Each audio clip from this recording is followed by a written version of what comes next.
Olá, sétimos anos. Vamos dar continuidade, então, falando lá no capítulo 6, um jeito de se virar no ambiente. Esse capítulo fala sobre as relações ecológicas entre os seres vivos. E o que são relações ecológicas?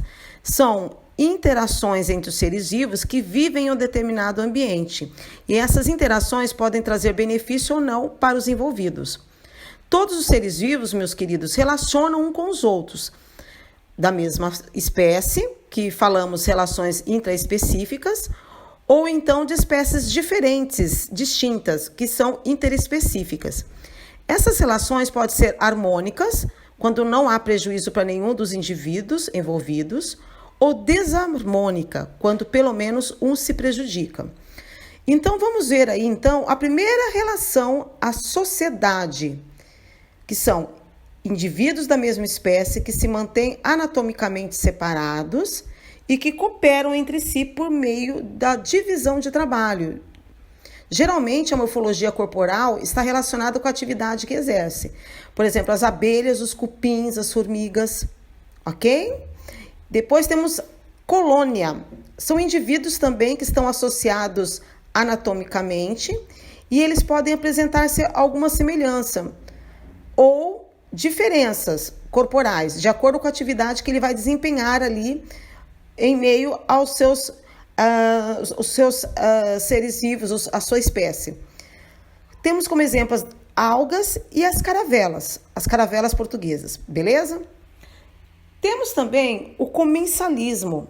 O comensalismo é o termo utilizado para designar um tipo de relação ecológica harmônica e interespecífica, na qual uma espécie aproveita dos restos alimentares de outra. A palavra comensal, ela vem do latim, falamos commensale, que significa aquele que come junto com o convidado à mesa.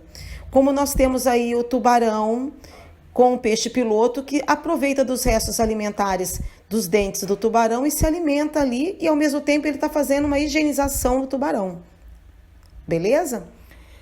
Depois temos o inquilinismo, que é um tipo de relação ecológica entre organismos de diferentes espécies.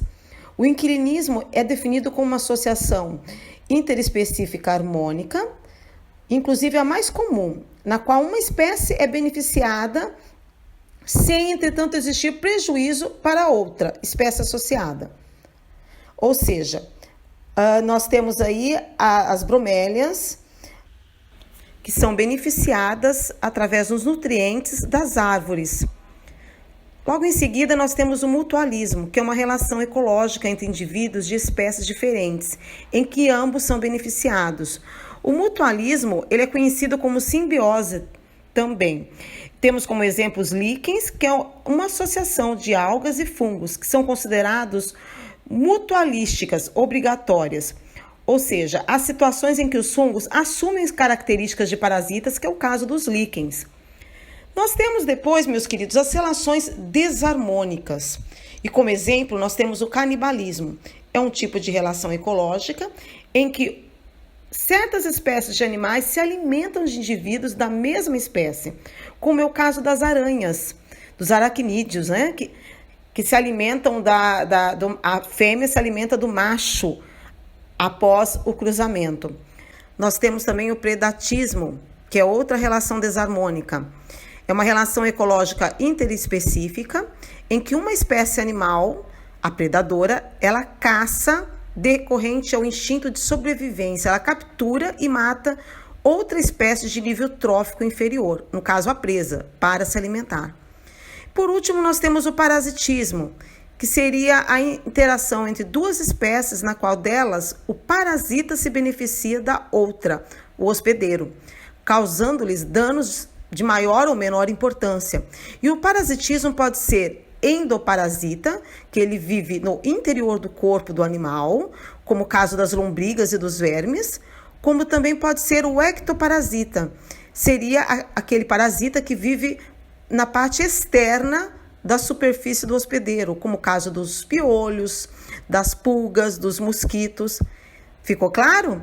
Bom, agora nós vamos fazer as atividades relacionadas a esse capítulo, ok?